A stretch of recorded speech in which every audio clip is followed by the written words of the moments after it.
Hey, welcome back to Daily Hope. Today we're talking about satanic attack, and we're not going to be able to cover everything about spiritual warfare in one brief daily devotional. If you're curious about this, in your Life Application Study Bible, text us if you want us to mail one to you.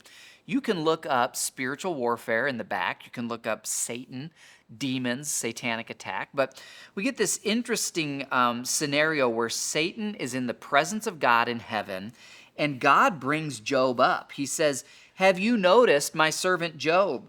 He is the finest man in all the earth. He is blameless, a man of complete integrity. He fears God and stays away from evil." That's Job 1, verse 8.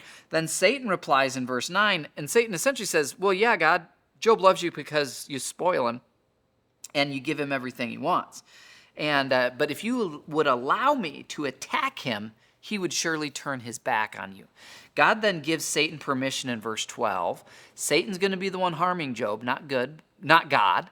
But God gives Satan permission. You can take his possessions away, but you can't kill him.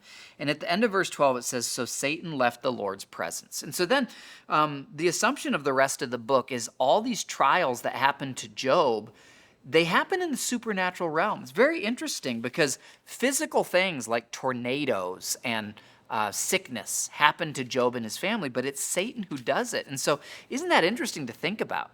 Satan has power when God allows him to create natural disasters, to create sickness, etc. Now, God's never going to allow Satan to do something that would thwart the kingdom of God or that would ultimately harm us, but Satan does have power in this world. Here's what the Life Application Study Bible says about this. Satan attempted to drive a wedge between Job and God by getting Job to believe that God's governing of the world was not just and good. He does the same thing today, doesn't he? Satan wants you to think you can't trust God. You can't trust God. He wants to drive a wedge between you and your confidence in God. Satan had to ask God for permission to take Job's wealth, children, and health away. We must learn to recognize but not fear Satan's attacks, because Satan cannot exceed the limits that God sets. Don't let any experience drive a wedge between you and God.